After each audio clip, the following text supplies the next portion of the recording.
Louisville, Kentucky, January 19th, 2019. They gave their baby boy such a cool name. They named their son Seven Bridges. Seven was unfortunately born with a condition where he had to undergo numerous surgeries. I read 26 to be exact. He ended up having to wear a colostomy bag, also known as a stimo bag. It's a pouch-like bag that collects his waste. Sometimes the colostomy bag would leak. That was something that Seven could not help. Sometimes there was a smell that came from it, but that was something that he couldn't help either. This colostomy bag would be something that he would have to wear long term. Despite that, at 10 years old, he was charming, adorable, funny, just an enjoyable kid. He was super smart, even on the honor roll at Carrick Elementary School in Kentucky. His parents, Donnie Bridges and Tammy Charles, they were proud of their miracle baby.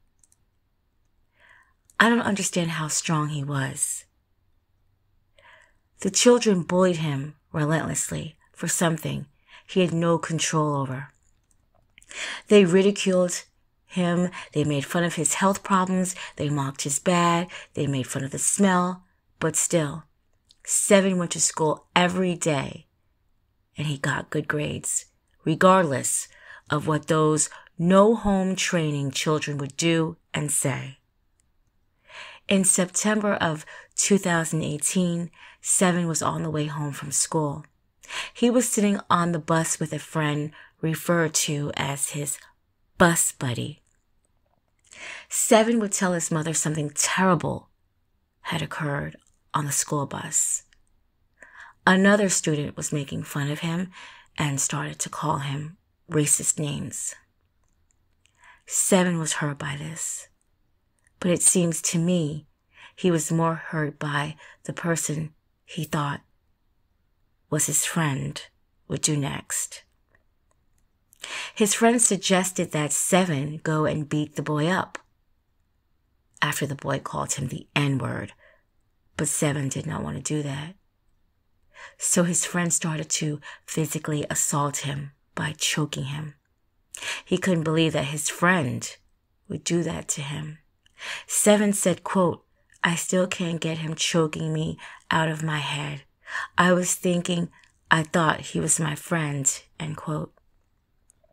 His mother took her son to the doctor to get him checked out. I believe he was complaining of dizziness after the assault.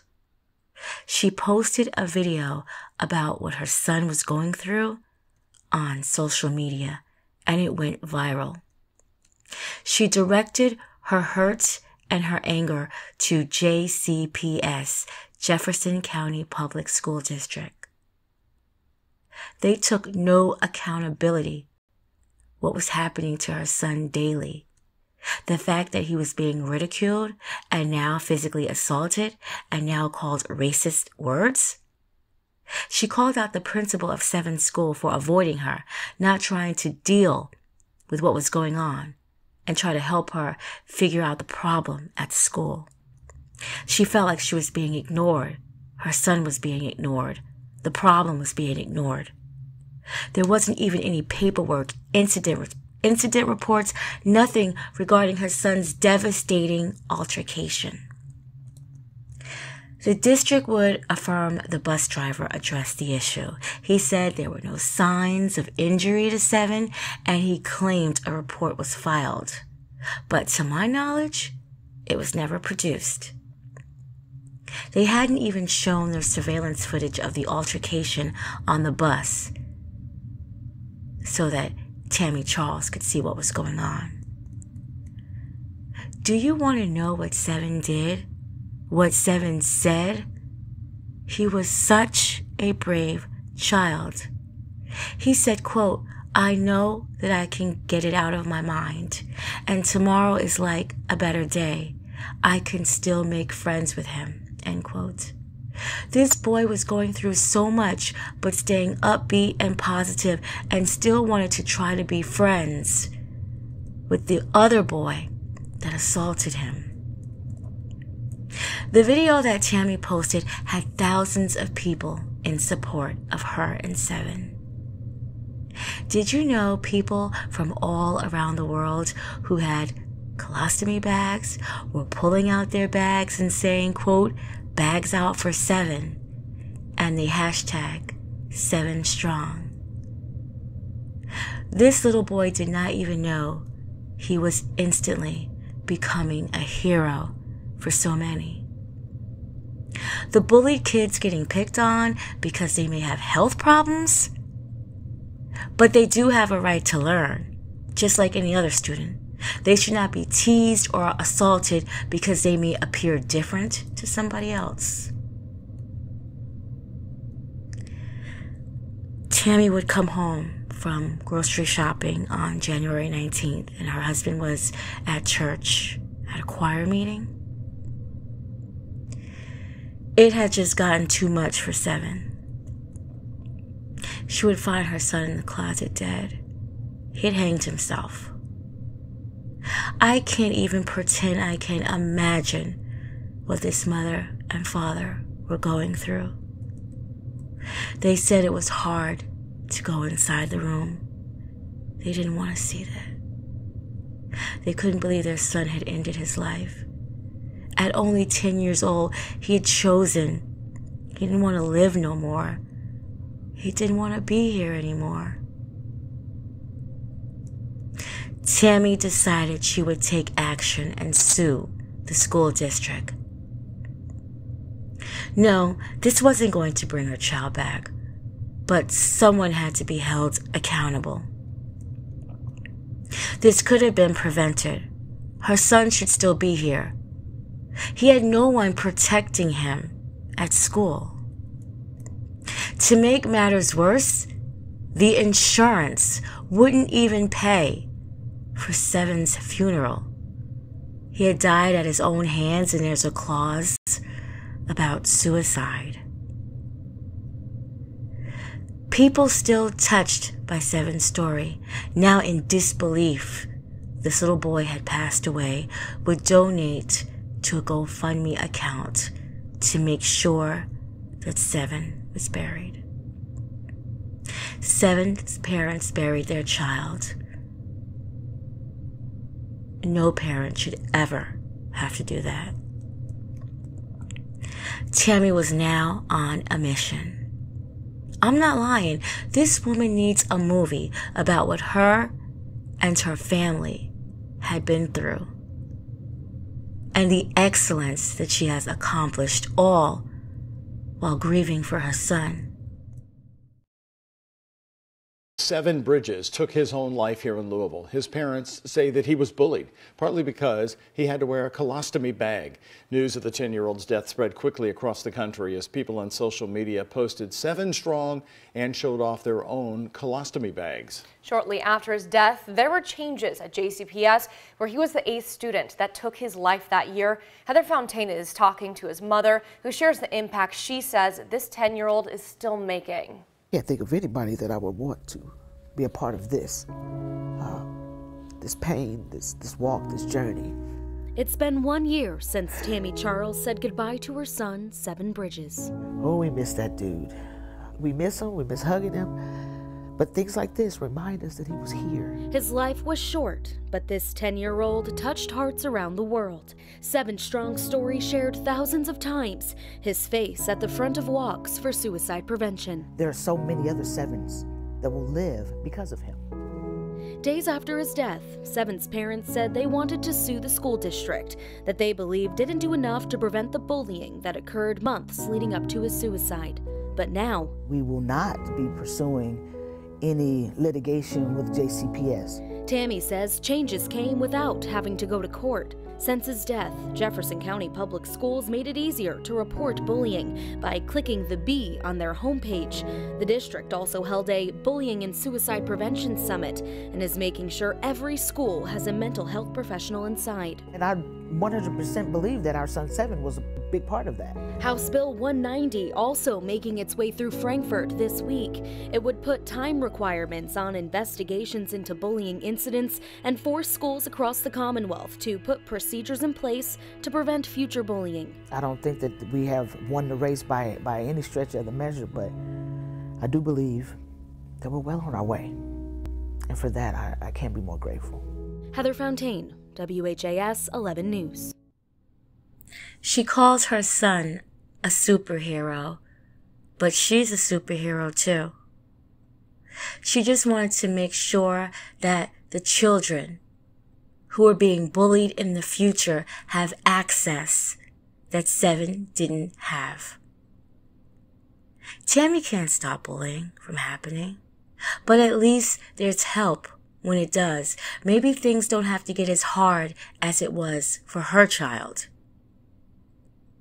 A friend of 7's, I think his name is DC. He had written a song for 7.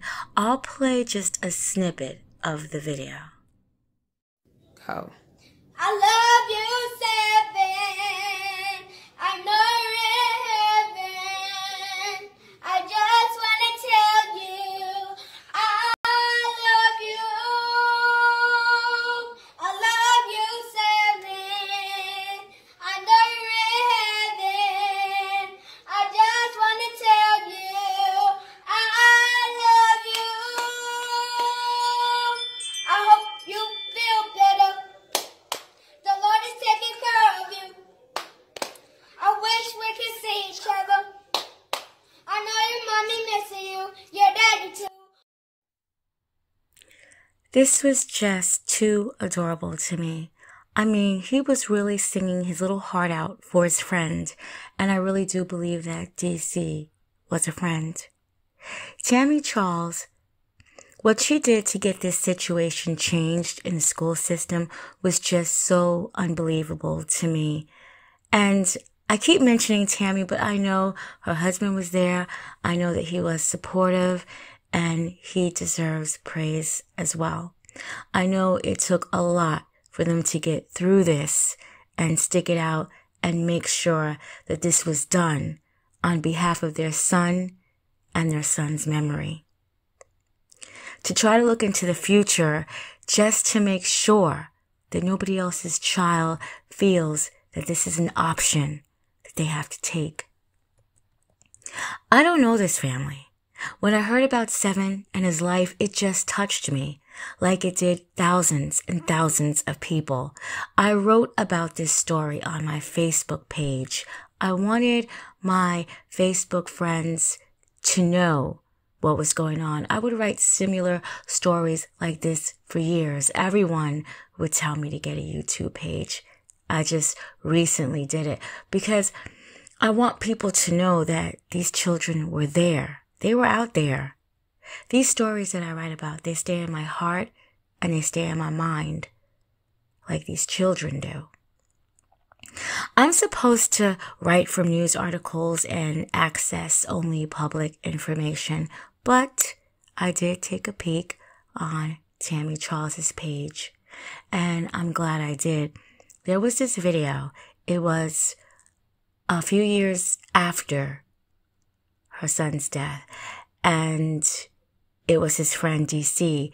They had ran into each other, and Tammy recorded it, and they both looked so shocked and so happy to see one another.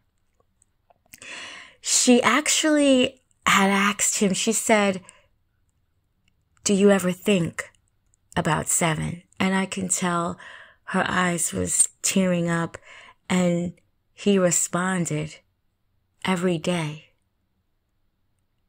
And then my eyes teared up. I tell you, I was just very teary-eyed.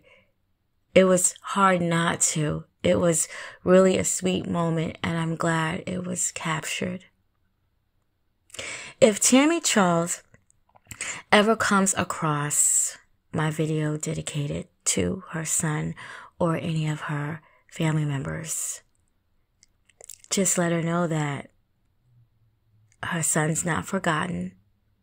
He stays in my heart. And I want to wish condolences to her and her husband and the family. And I also want her to know I'm a way bigger Prince fan than she is. 1, 2, 3, 4, 5, 6, 7, 7 strong!